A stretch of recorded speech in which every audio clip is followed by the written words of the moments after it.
Dans son amour, Dieu la Père. Dieu m'a mis à cœur de pouvoir nous entretenir sur ce thème. Je veux être tout près de toi. 3 points de suspension. Je veux être tout près de toi. 3 points de suspension pour dire pourquoi moi je veux être tout près du Seigneur. Il y a des raisons fondamentales, des raisons essentielles pour lesquelles nous devons vraiment aimer être tout près du Seigneur. Lisons sans tarder ces 2 textes. Le premier, nous le tirons dans le livre de Jacques, chapitre 4, verset 8, l'épître de Jacques, chapitre 4, verset 8. Pour la bonne compréhension, je commencerai au verset 3. Mais le verset essentiel, ou le verset de base, c'est le verset 8. Mais pour la compréhension du texte, nous commençons par le verset 4, non, le verset 3. Ensuite, nous lirons Psaume chapitre 34, verset 6. Psaume chapitre 34, verset 6. Donc, nous commençons par le premier texte, Jacques chapitre 4. Je prends le verset 3 jusqu'au verset 8.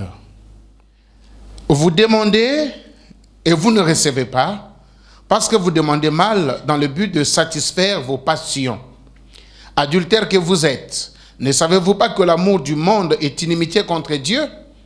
Celui donc qui veut être ami du monde se rend ennemi de Dieu. Croyez-vous que l'Écriture parle en vain? C'est avec jalousie que Dieu chérit l'Esprit qu'il a fait habiter en vous. Il accorde au contraire une grâce plus excellente. C'est pourquoi l'Écriture dit: Dieu résiste aux orgueilleux, mais il fait grâce aux humbles. Soumettez-vous donc à Dieu et résistez au diable, il fuira loin de vous.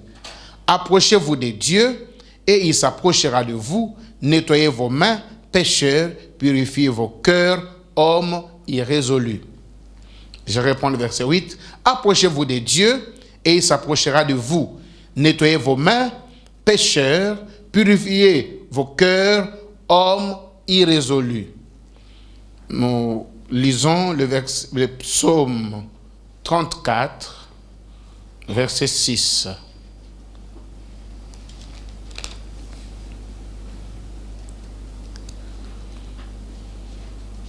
Quand on tourne vers lui le regard, on est rayonnant de joie et le visage ne se couvre pas de honte. Parole du Seigneur. Amen. J'ai vraiment besoin de l'attention de tout le monde parce que je sais que je veux aborder en empruntant un peu la science.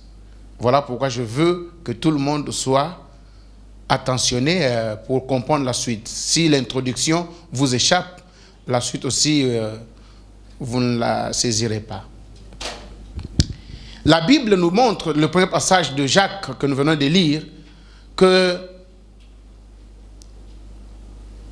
il y a des raisons qui font que le Seigneur ne nous donne pas ce que nous désirons ou ce que nous demandons. Il dit parce que nous demandons mal dans le but de satisfaire nos passions.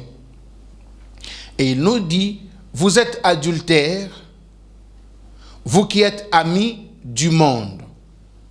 L'adultère ici, il faut comprendre, ce n'est pas l'adultère qu'un homme marié ira faire avec une autre femme ou une femme mariée ira faire avec un autre homme.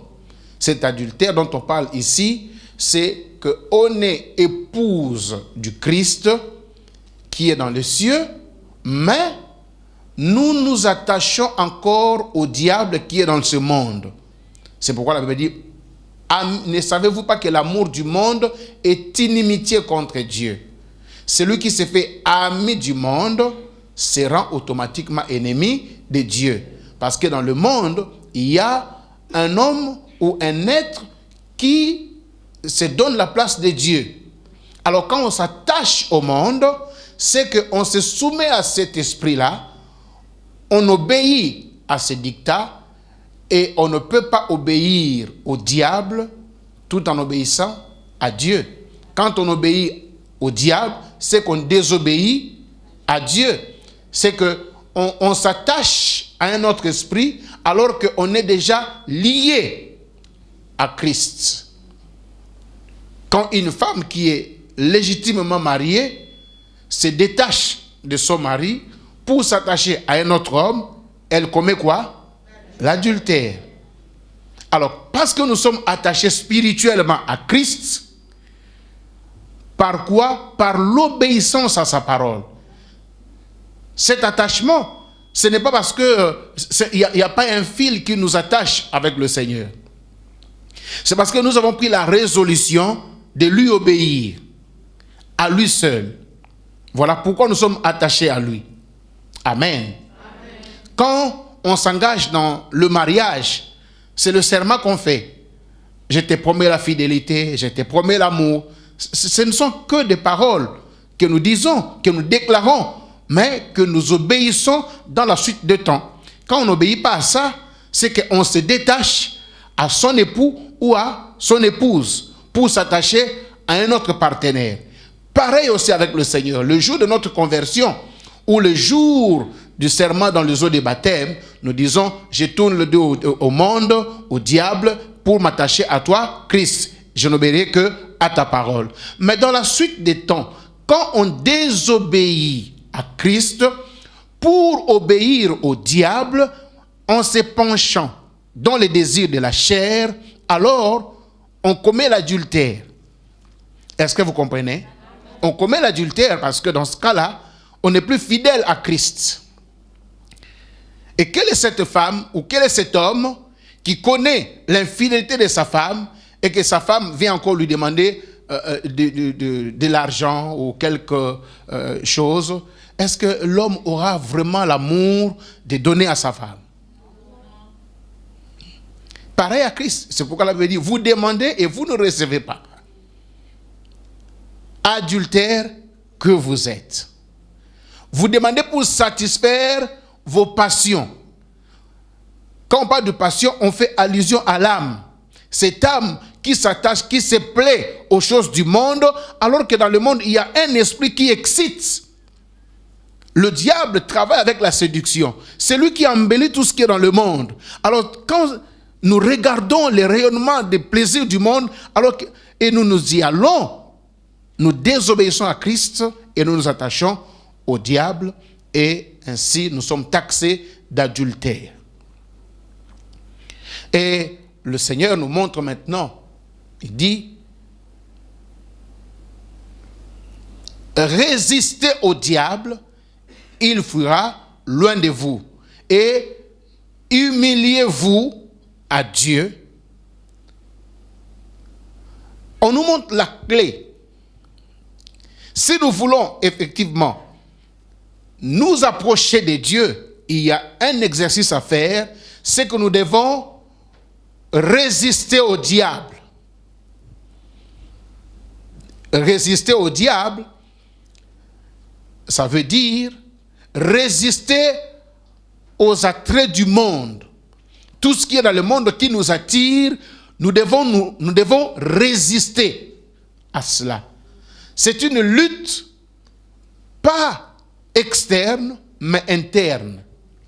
Cette résistance consiste à discipliner son âme, à discipliner ses passions, à discipliner ses désirs. Le corps ou l'âme te pousse à faire quelque chose, à désirer quelque chose qui est en contradiction avec Dieu, alors Dieu te demande de résister. Ne tombe pas si facilement, ne te laisse pas abandonner facilement, ne te laisse pas entraîner comme au gré des vagues. Non, c'est la vague qui monte, moi aussi je monte, la vague descend, je descends aussi. Il n'y a aucune résistance. La Bible nous dit, résistez au diable, il fuira loin de vous, et soumettez-vous à Dieu. Amen. Et le verset 8 nous dit, approchez-vous de Dieu. Pour comprendre cela, regardez dans le jardin d'Éden.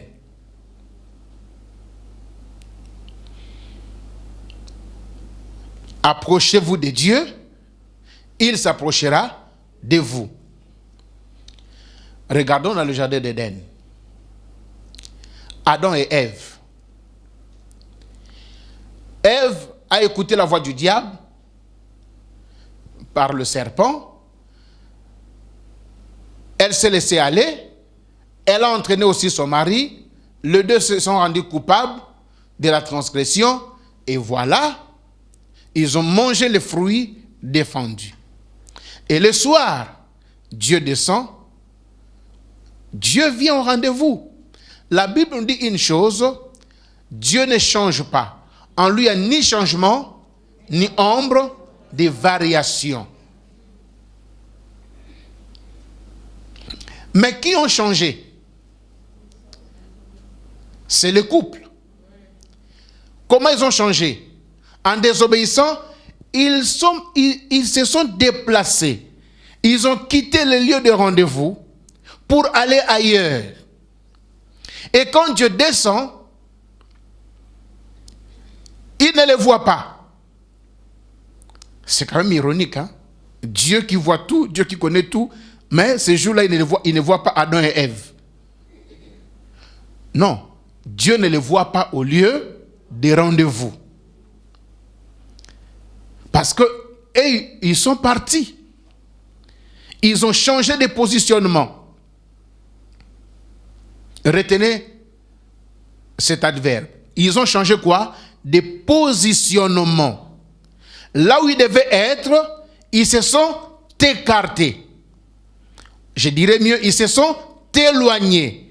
Et quand Dieu arrive, il pose la question, où êtes-vous? Et c'est l'homme qui dit, j'ai entendu ta voix et j'ai fui pour me cacher. Moi et ma femme, pourquoi? Non, c'est la femme que tu m'avais donnée. Elle a mangé les fruits, elle m'a donné aussi. Alors nous sommes nus. Qui vous a appris que vous êtes nus? C'est à cause du fruit qu'ils ont mangé. Ils ont désobéi. Amen.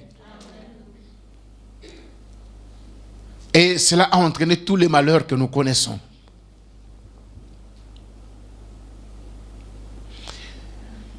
Vous vous souvenez encore des thèmes? Je vais être tout près de toi. Mais Adam et Ève se sont éloignés de Dieu.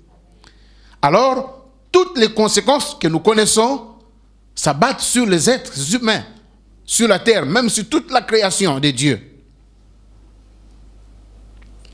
À cause de cet éloignement, et dû à la désobéissance à la parole de Dieu, en d'autres termes, dit au détachement de Dieu pour s'attacher au diable.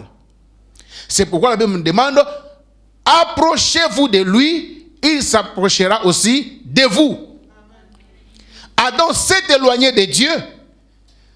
Dieu ne pouvait plus se rapprocher d'eux. Mais Dieu est venu au lieu de rendez-vous. Dieu ne pouvait plus quitter ces lieux de rendez-vous pour aller les trouver là où ils étaient.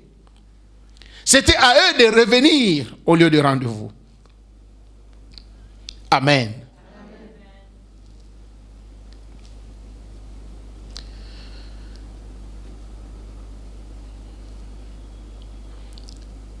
Je vais donner un exemple. On dit que Dieu est le soleil de la justice. Dans l'univers, à l'époque, quand j'étais encore à l'école primaire, on me disait que l'univers compte 9 planètes. Mais quand j'avance avec les études, j'apprendrai que non, il n'y a pas que 9 planètes. Il y a des milliards de planètes. Mais il y a 9 planètes du système solaire. Amen. Voilà pourquoi j'avais besoin de votre attention. Parce que là, nous rentrons à l'école. Amen. Moi, je croyais que non, l'univers est constitué de 9 planètes. Mais plus tard, on me dit non. Il n'y a pas que 9 planètes. Il y en a des milliards et des milliards et des milliards. Mais nous qui sommes sur la Terre, nous sommes dans un système de planètes qui sont autour du Soleil. Il y en a 9. Jupiter, Mars, Saturne, Terre. Bon, les autres, vous connaissez. Moi, je m'arrête par là. Même quand j'avais fait la composition, j'avais donné seulement les 4 là. Amen. Je n'ai pas le tableau, sinon j'allais faire le croquis, vous allez voir. Mais j'espère que vous avez l'idée, hein, quand on parle du système solaire avec les planètes, vous voyez, il y a des cercles avec des boules. Plus on s'éloigne du Soleil, le cercle devient un peu plus gros et la boule est un peu éloignée du Soleil. Ok? Alors, qu'est-ce que la science nous dit? Le Soleil ne bouge pas. Et qu'est-ce qui bouge? Ce sont ces planètes qui tournent autour du Soleil. Ce n'est pas le Soleil qui tourne, qui fait des mouvements, mais c'est notre planète Terre qui tourne autour du Soleil dans un mouvement de rotation de 365 jours l'an et un mouvement de translation de 24 heures. Ça y est encore dans ma tête. Ah, applaudissez quand même pour moi, non? Amen. Voilà. Ça, c'est notre planète Terre. Ok? Il y a aussi d'autres planètes. Maintenant, la lumière. Or, nous savons que le Soleil est la source de la lumière. Quand il fait nuit, c'est que nous nous tournons, nous faisons dos au Soleil. Voilà pourquoi nous n'avons plus la lumière. Pareil aussi aux autres planètes. Alors,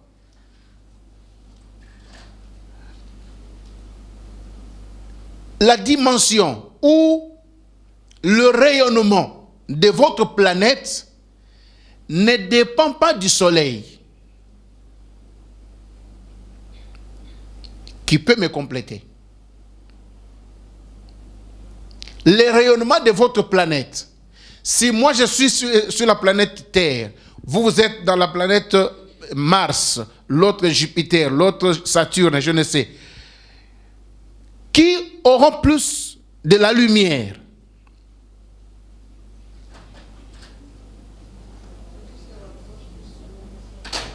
Pardon? C'est cette planète qui se rapproche du Soleil. Merci. Là, moi, j'acclame pour vous. Amen. Exactement. On ne peut pas dire que non, c'est le Soleil qui ne me donne pas assez de lumière. Non, non. Le Soleil est là. La Bible nous dit, Dieu fait luire son Soleil pour tous les hommes. Le bon comme le méchant. Mais ce n'est pas tout le monde qui bénéficie ou qui exploite cette lumière comme tous les autres. Non. Il y en a ceux qui profitent de cette lumière et ils font beaucoup de choses. Toi, la lumière te sert seulement de voir le chemin, là où il y a des choses, et puis tu rentres le soir pour te coucher. Mais il y en a d'autres qui exploitent les rayonnements, ils emmagasinent cela, et le soir, ça les aide à allumer, à éclairer des maisons avec des panneaux solaires.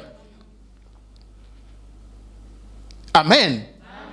Si on était au village, toi tu dormiras dans les ténèbres, mais celui qui a son panneau solaire, il profite du soleil que toi aussi tu avais la journée. Donc nous comprenons que les rayonnements de planètes, ça ne dépend pas du soleil, mais ça dépend du positionnement de chaque planète.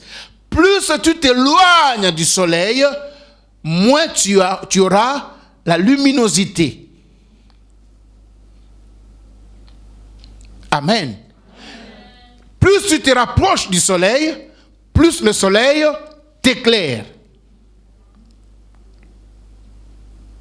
Donc le problème, ce n'est pas le soleil, le problème, c'est la planète.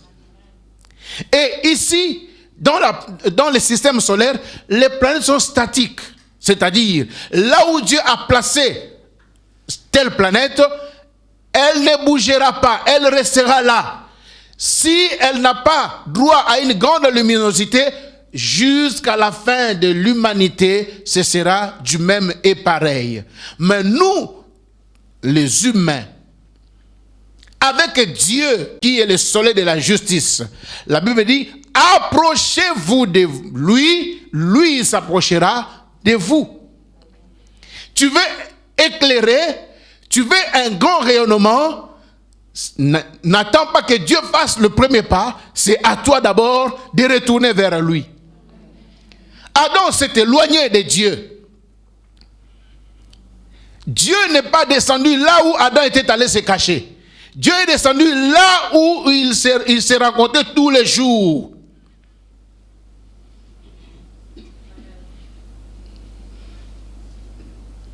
C'est pourquoi la Bible dit, quand on tourne vers lui le regard, le visage ne se couvre point de honte, on est rayonnant de joie. Pourquoi ta vie est toute triste? C'est parce que tu t'es éloigné du soleil. Mais souvent on dit, Dieu, pourquoi m'as-tu abandonné? Seigneur, pourquoi ma vie est comme ça? On pleurniche, on se pose des questions. Mais on oublie que non, c'est nous qui étions les premiers à courir pour aller loin du soleil. Et maintenant qu'on n'éclaire plus, et maintenant qu'on a la fraîcheur, qu'on a la froideur, on commence maintenant à pleurnicher. Il y a des conséquences quand on s'éloigne du soleil. Non seulement qu'on ne sera plus éclairé, il y aura la fraîcheur. Quelqu'un a dit, là où Dieu a placé la terre, quand vous retirez d'un cran la terre va geler à cause de la fraîcheur. Et si vous poussez d'un cran la terre vers le soleil, la terre va brûler. Là où nous sommes, c'est là où il faut que nous soyons pour bénéficier de tout ce que nous bénéficions du soleil. Quand tu regardes ta vie, beaucoup de choses sont gelées. Beaucoup de choses ne marchent pas. Et tu pleurniches pour dire Dieu t'a abandonné. Est-ce que tu as bien examiné pour voir que tu es resté au même positionnement par rapport à ta foi vis-à-vis du Seigneur? Et l'apôtre Paul pose la question aux Galates. Vous qui courez bien, pourquoi vous vous êtes arrêtés? Or, quand on s'arrête, on recule. Et quand on recule, par rapport au soleil, il y a des conséquences. On gèle, on tombe dans le noir, on perd l'éclat, on perd la joie. C'est pourquoi Jacques nous dit, approchez-vous de Dieu et il s'approchera de vous. Ce soir, Dieu veut que tu puisses t'approcher de lui. Arrête de pleurnicher, arrête de te poser des questions, arrête de te morfondre, approche-toi de Dieu. Plus tu t'approches de Dieu, plus ta vie va commencer à éclairer et le monde s'étonnera de toi. Et certains, beaucoup de choses que tu manquais, beaucoup de choses que tu ne voyais pas, tu vas bien les voir. Pourquoi? Parce que tu seras dans la lumière.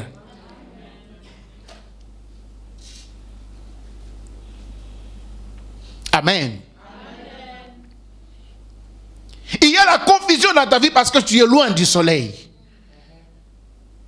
On nous a dit que si nous voyons que les feuilles sont vertes, ce n'est pas parce qu'elles sont vertes. C'est le soleil qui détermine la couleur et pas le contraire. Amen. C'est le soleil qui détermine la couleur dans la nature. Pour preuve, la nuit quand il n'y a pas le soleil, est-ce que les feuilles là sont vertes? Est-ce que la nuit, quand tu regardes les feuilles là, elles sont vertes? Dans les ténèbres, est-ce que tu vois qu'elles sont vertes? Dans les ténèbres, tout est noir. Amen. Marron et noir, vert et noir, rouge et noir, gris et noir, tout est noir. Mais c'est quand le soleil est lui qu'on peut voir, non, ça c'est noir, ça c'est orange, ça c'est jaune, ça c'est gris. Ça, en fait, c'est le soleil qui détermine la couleur sur la terre. Tu t'éloignes de Dieu, tu tombes dans la confusion. Tu ne verras plus clair les choses. Mais plus tu te rapproches de Dieu, plus ta vision est éclairée et tu peux voir des choses avec clarté, avec précision. Tu ne tomberas plus dans les erreurs, des choix. Laissez-moi vous dire une chose. La vie est faite de choix et de décisions. Mais si tu veux faire un bon choix, tu as besoin de la lumière. Sinon tu vas confondre. Tu penseras avoir cueilli la feuille noire, mais le matin, tu te retrouves avec une feuille verte. Est-ce que je dis quelque chose à quelqu'un?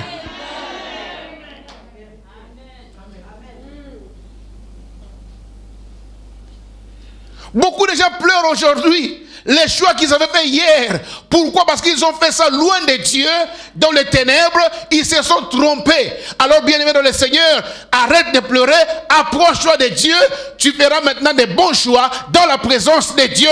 Approchez-vous de Dieu, Dieu s'approchera de vous. Le problème, ce n'est pas de regretter les choix. Le problème maintenant, c'est d'approcher de Dieu. Ce qui est fait est déjà fait. Il faut assumer. La vie est faite de choix et de décisions. La vie n'est pas faite d'hésitation, non. Non, je voulais faire ça, mais j'ai fait ça. Bon, comme ça n'a pas marché, parce que ça n'a pas marché, ça n'a pas marché. Ça ne changera plus.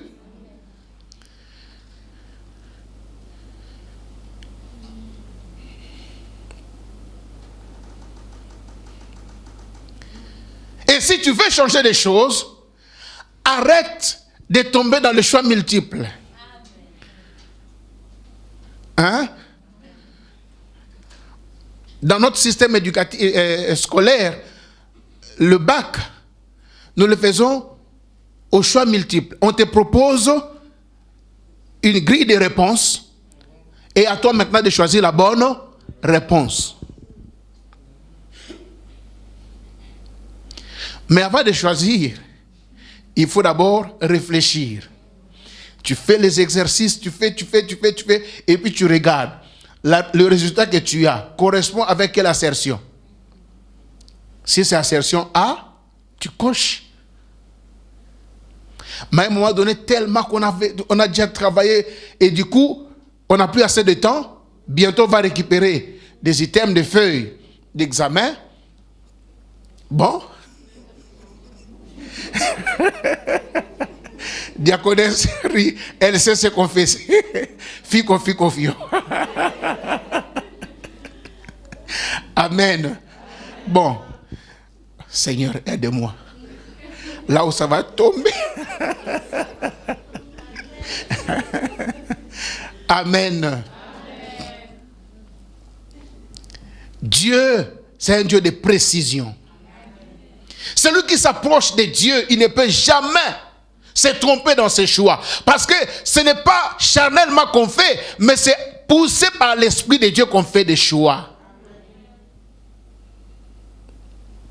C'est Dieu qui nous conduit. C'est pourquoi l'apôtre Paul dit, ce n'est pas moi qui vis, mais c'est Christ qui vit en moi. Si Christ qui vit en moi, c'est-à-dire même les choix et les décisions que je pose, ce n'est pas moi, mais c'est Christ qui les fait. Est-ce que Christ peut se tromper? Non.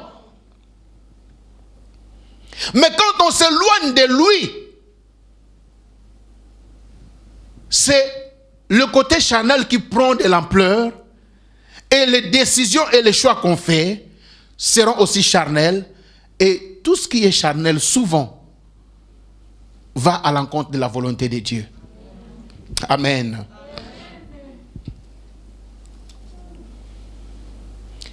Il y a des bénéfices quand on s'approche de Dieu. S'approcher de Dieu, c'est cette vie d'intimité avec le Seigneur.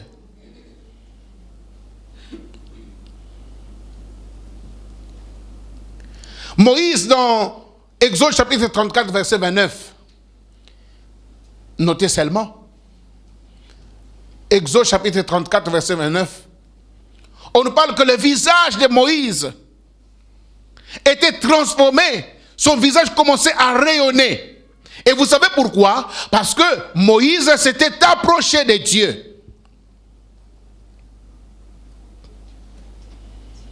Et les gens ne pouvaient plus regarder Moïse. Il était obligé de mettre un voile pour permettre aux gens de l'approcher. Moïse avait un problème dans son leadership. Il était à chaque fois contesté. Mais il est allé passer 40 jours et 40 nuits dans la présence de Dieu. Et quand il descend, le peuple ne pouvait plus le regarder et le fixer comme ça. Il était devenu autre chose, une autre personne, extirpée du lot. Tu veux te distinguer des autres. Dans ce que tu fais, dans comment tu vis, le secret, ce n'est pas dans le lait de beauté.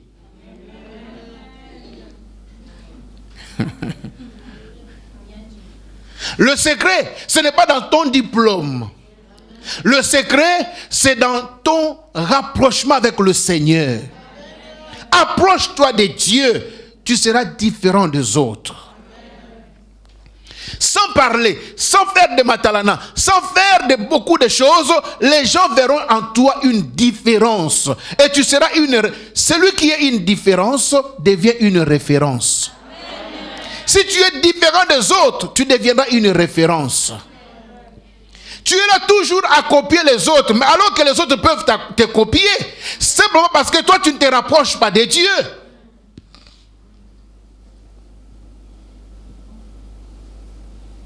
Alléluia. Amen.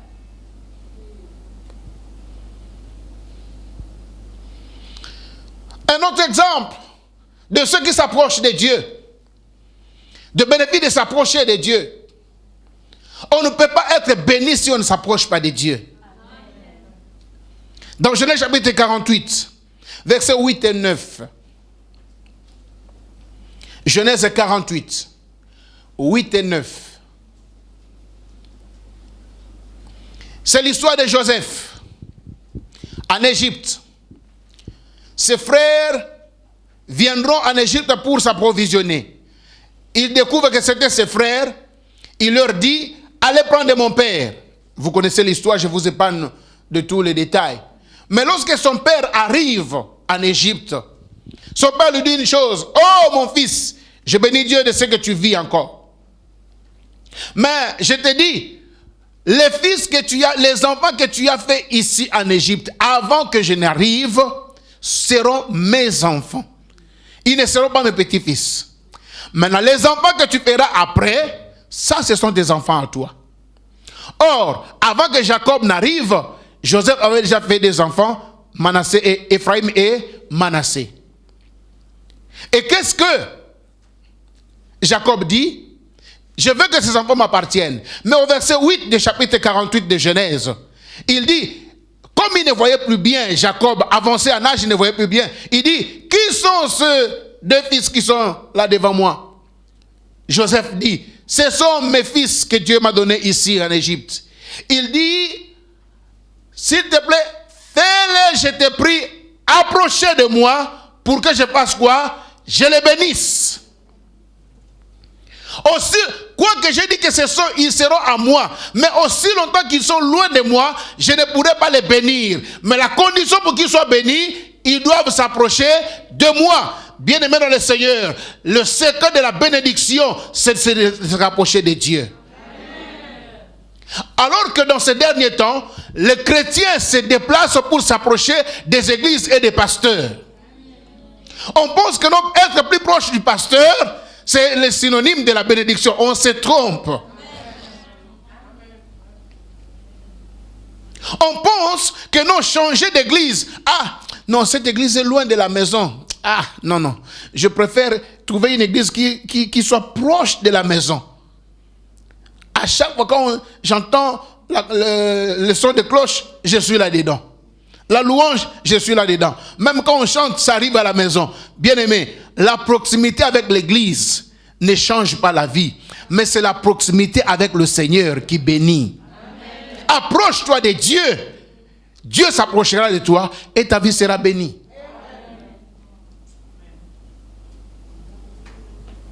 Alléluia. Est-ce qu'il y a quelqu'un qui veut s'approcher de Dieu? Est-ce qu'il y a quelqu'un qui trouve qu'il y a des bénéfices de s'approcher du Seigneur?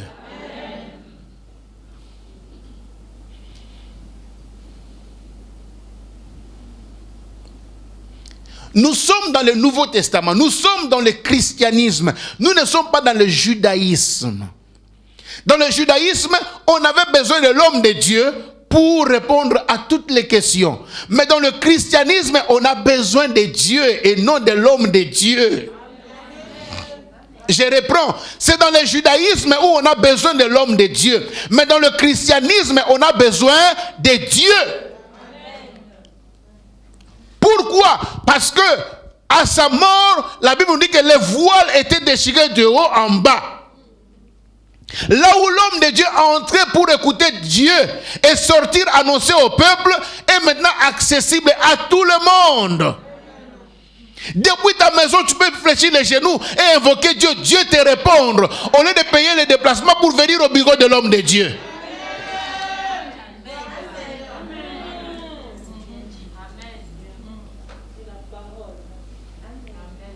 Alléluia. Économisez votre argent.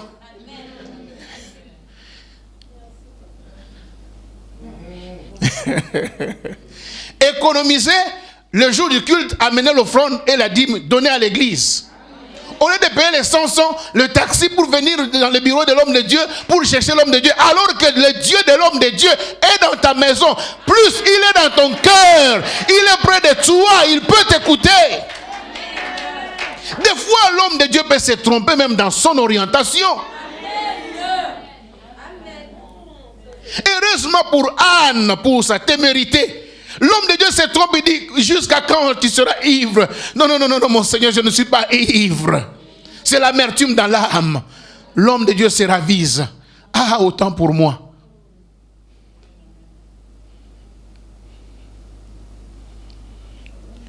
Même à l'époque où on avait besoin de l'homme de Dieu, Élisée dans la maison de la femme Sunem, il se pose des questions. Bon, cette femme nous a bénis, mais qu'est-ce qu'on doit faire maintenant?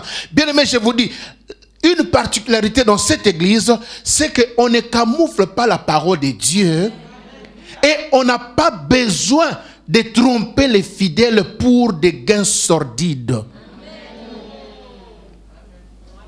Ce que je vous dis, c'est la vérité. Les hommes de Dieu aussi le savent. Que nous ne sommes pas dans le judaïsme où on avait besoin de l'homme de Dieu, mais nous sommes dans le christianisme où Dieu est accessible à tout le monde.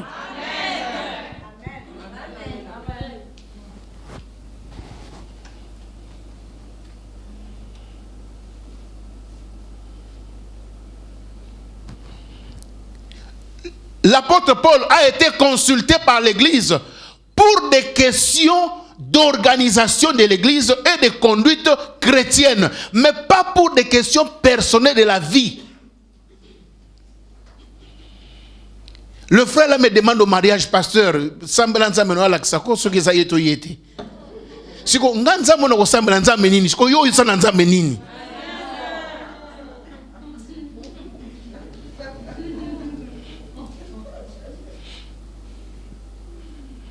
Est-ce que je parle à quelqu'un ce matin?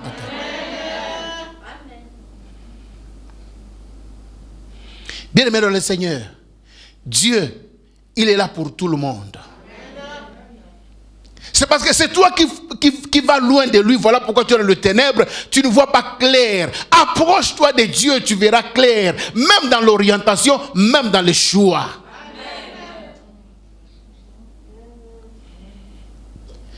On a déifié les hommes de Dieu. Et les hommes de Dieu prennent du plaisir en ça.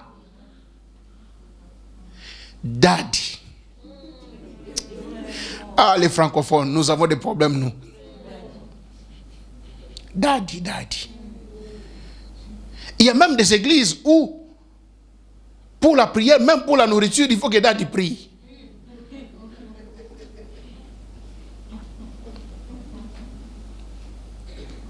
Même pour ton voyage, il faut que daddy prie. Ah, frère, tu veux voyager, tu ne peux pas t'agenouiller, recommander ton voyage entre les mains du Seigneur.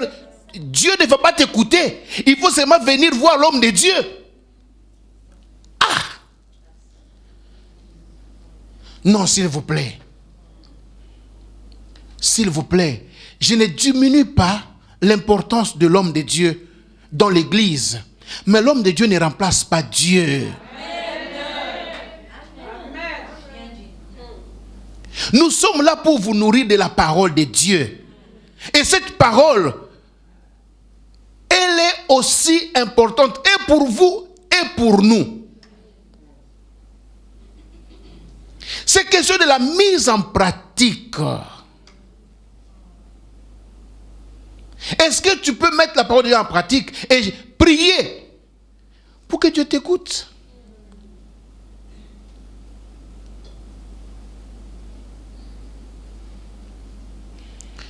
Le point, parce que nous voulons vivre le christianisme, mais avec le modèle du judaïsme. C'est ça le mal de l'Église aujourd'hui.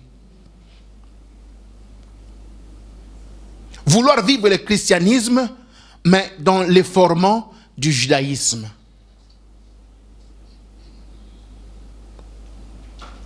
Oh. Bien-aimé, plus on se rapproche de Dieu, plus on a une grande révélation de ce Dieu-là.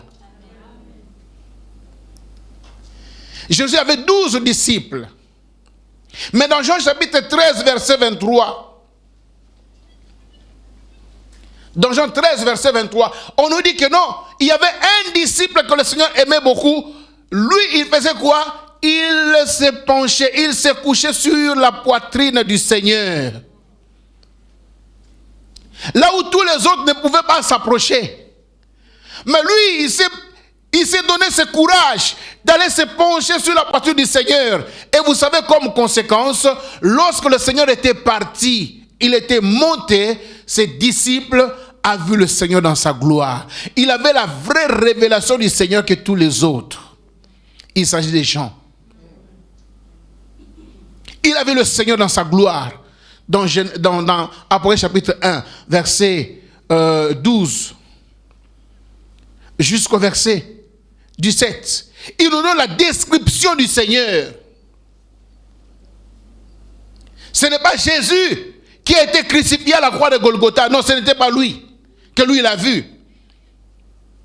Il avait le Seigneur avec les yeux qui flamboyaient comme des flammes de feu. Or, personne n'avait vu Jésus comme ça. Cette vision, cette révélation lui est venue à cause de son proximité avec le Seigneur. Approchez-vous de Dieu, il s'approchera de vous. Même dans ta façon d'adorer le Seigneur, ça changera plus tu t'approches de Dieu.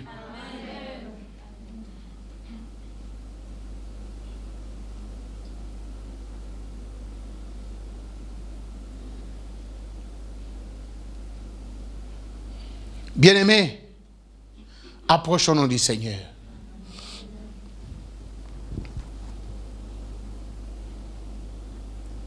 Nous devons aimer les hommes de Dieu.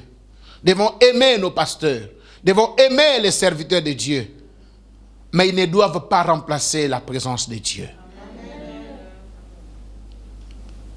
Vous les femmes, vous connaissez votre sœur, Marie, la sœur de Marthe, à qui le Seigneur a dit, elle a choisi la bonne part qui ne lui sera jamais ôtée.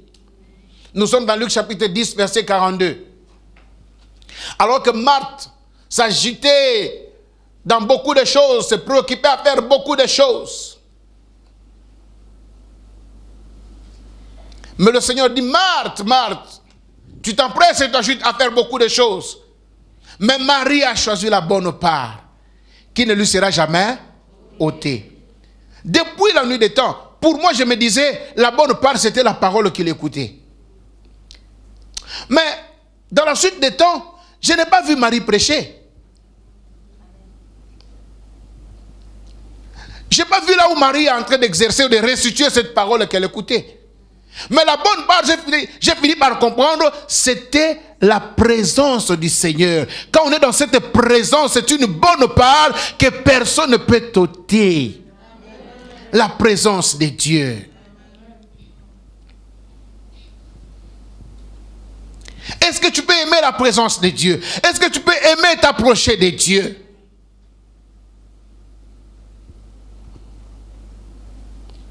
Dans la présence de Dieu, le péché tombe. Dans la présence de Dieu, on devient autre chose. On ne peut pas te comprendre. Quand on te comprend, c'est que tu es encore un humain. Bon, tu es totalement humain. Amen. Mais plus tu t'approches du Seigneur, une partie d'humanité s'efface. On ne te comprend plus dans ta façon d'agir, de réagir. Là où les autres peuvent facilement pleurer, toi tu ne pleures pas. Là où les autres ne peuvent pas pleurer, mais toi tu pleures. On se pose des questions, mais qu'est-ce qui ne va pas avec toi? Tu es déçu par le mari, il est parti, il t'a abandonné, il a trouvé une autre femme. Au lieu de morfondre, mais tu es joyeuse, tu marches, tu bénis le Seigneur. On se pose des questions. Même ceux qui venaient, qui ont appris la nouvelle, ils ont du mal à t'approcher, disant que non, qu'est-ce que je vais lui dire? Mais contre toute attente, mais c'est toi qui viens édifier les autres. Oh, comment ça va? Est-ce que vous avez la paix? Moi, je bénis beaucoup le Seigneur, je suis dans la paix et je suis dans la joie. Et du coup, la psychose tombe. Cela ne peut arriver qu'à ceux et celles qui s'approchent de Dieu. Dieu devient leur centre d'intérêt. Dieu devient leur tout majeur. Vous savez, certaines choses nous chantons. Mais toi-même, tu sais que non, ce n'est pas lui qui est tout de toi. Mais plus tu vas t'approcher de Dieu, tu vas réaliser que non, dans ta vie, c'est Jésus. Ni ton mari, ni ta femme, ni tes enfants, ni ta richesse, mais c'est Jésus. C'est une question de s'approcher du Seigneur. Amen. Alléluia. Amen.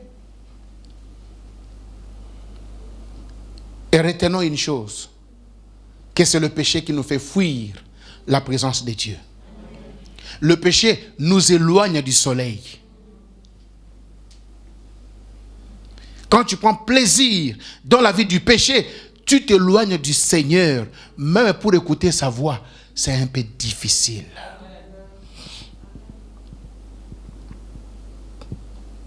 Les choses de Dieu ne vont plus t'intéresser.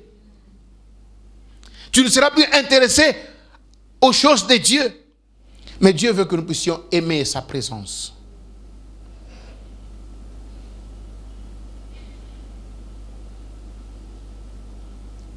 Ceux qui sont matures cherchent la face de Dieu. Et quand on a la face de Dieu, on a aussi la main de Dieu. Amen. Mais les enfants, les immatures, cherchent la main de Dieu. Mais pour la trouver, très difficile. C'est ainsi que Esther avait compris. Elle a dit non, j'ai besoin de la face du roi. Si je gagne le cœur du roi, si je gagne la présence du roi, tout ce qui est dans sa présence m'appartiendra aussi. Amen. Que le Seigneur nous bénisse. Mon Dieu, le Père.